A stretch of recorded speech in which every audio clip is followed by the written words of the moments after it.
একটা মেয়ে অথচ খুব বড় লোক, এরকম মেয়ের পাল্লায় কেউ পড়বে না।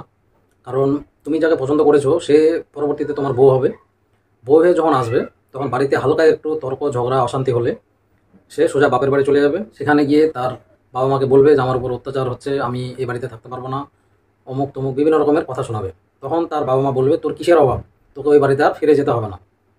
আমরা অনেক সময় বাবা মার কাছে মার খাই, ছোটবেলায় অনেক অশান্তি করার জন্য আমাদেরকে মার খেতে হয়েছে।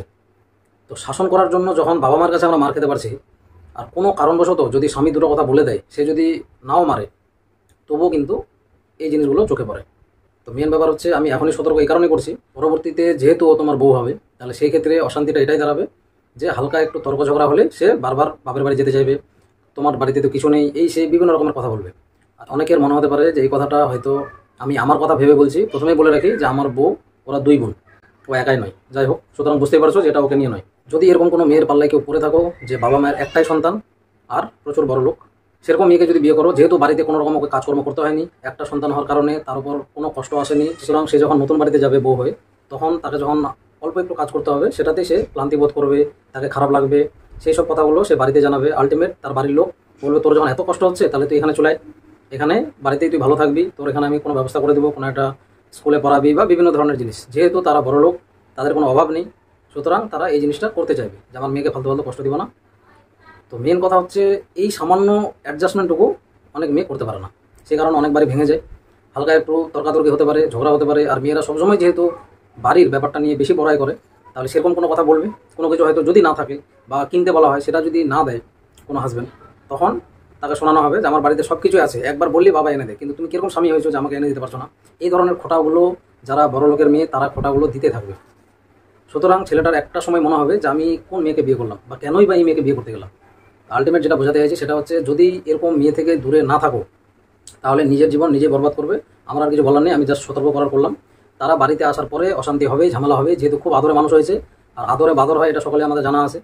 তো সেই সকল মেয়ে যখন বাড়িতে আসবে, এত কিছু যখন এক্সপেক্ট করবে আর সেগুলোর যখন মানে সে কি পরিমাণ পাবে না, তখনই শুরু হবে আসল অশান্তি। যেহেতু তারা খুব আদরে বাড়িতে মানুষ হয়েছে, সুতরাং একটু কোনো রকম কষ্ট বা অসুবিধা সহ্য করতে চাইবে না। বাড়িতে যেহেতু তাকে সব রকম কমফোর্ট দেওয়া হয়েছে, শ্বশুর বাড়িতে আসার পর সেই কমফোর্টটা একটু হলেও কমবে বা মনে হতে পারে যে কোনো অসুবিধা হচ্ছে, তখনই সে কিন্তু স্টেপ নিতে শুরু করবে। বা তাকে যেহেতু কোনো কাজ করতে হয়নি, এখানে এত কাজ করতে হচ্ছে, তখন তার মনে হবে, একটা সময় মনে হবেই যে এর থেকে তো আমি বাড়িতেই ভালো ছিলাম, কী দরকার এত ঝামেলা করার। আলটিমেট সে তখন মানে বাড়িতেই ছুটে যেতে চাইবে। আর তার গার্জেন তাকে বলবে যে তোমার কোনো অসুবিধা হলে তুমি এখানে চলে আসো। এটা আর বুঝিয়ে বলবে না যে অসুবিধা হতেই পারে, সংসার জীবনে এই ঝামেলাগুলো হয়, তুমি সুখে সংসার করো, বা আমরাও তো তোমাকে ছোটোবেলায় মেরেছি, তো তোমার হাজব্যান্ড তোমাকে না হয় বকাই দিচ্ছে, তো সেটা একটু সহ্য করে নাও নিজের লোক মনে করে। কিন্তু না, ওরা কখনোই সেটা সহ্য করবে না। কারণ যেহেতু বাবা মায়ের একমাত্র সন্তান আর সমস্ত রকম আদর যত্ন পেয়েছে। এবার কথা হচ্ছে তাহলে কি আমরা যারা বাবা মায়ের একটা মেয়ে তাকে কি বিয়ে করবো না? আমার কথা হচ্ছে যদি ওয়ান অ্যান্ড অনলি হয় তাহলে তাকে অ্যাভয়েড করবে, কিন্তু তার যদি ভাই থাকে, দাদা থাকে, দুটো দিদি থাকে বা একটা বোন থাকে, মানে একের অধিক যদি হয়, তাহলে তাকে অবশ্যই আমি বলবো বিয়ে করতে। কিন্তু শুধুমাত্র ওয়ান অ্যান্ড অনলি যদি হয় সেক্ষেত্রে আমি বারণ করছি। আলটিমেট যেটা বোঝাতে চাইলাম, যদি কেউ বুঝে থাকো তাহলে অবশ্যই জিনিসটাকে শুধু শুনলে হবে না, এটাকে কাজে লাগাবে। আর কেউ যদি ওরকম মেয়ের পাল্লায় পড়ে থাকো তাহলে খুব তাড়াতাড়ি সেখান থেকে বেরিয়ে আসার চেষ্টা করো, না হলে তোমার নিজের জীবন তুমি নিজেই কয়লা করবে। ওদের সব থেকে বড় কথা, আমার বাবা মা ছোট থেকে আজ অব্দি এত বড় করলো আমাকে, কোনোদিনও আমাকে কোনো কথা শোনায়নি, কোনো রকম আমার গায়ে হাত তোলেনি, আমাকে মারতে চায়নি, আমাকে বকেনি। তুমি কোন লাট সাহেব যে আমাকে বকা দিচ্ছ, আমাকে মারতে চাইছো, আমাকে ধমক দিচ্ছ বা আমাকে জ্ঞান দিচ্ছ? তো যারা ওয়ান অ্যান্ড অনলি তাদের কাছে এটা এক্সপেক্টেড।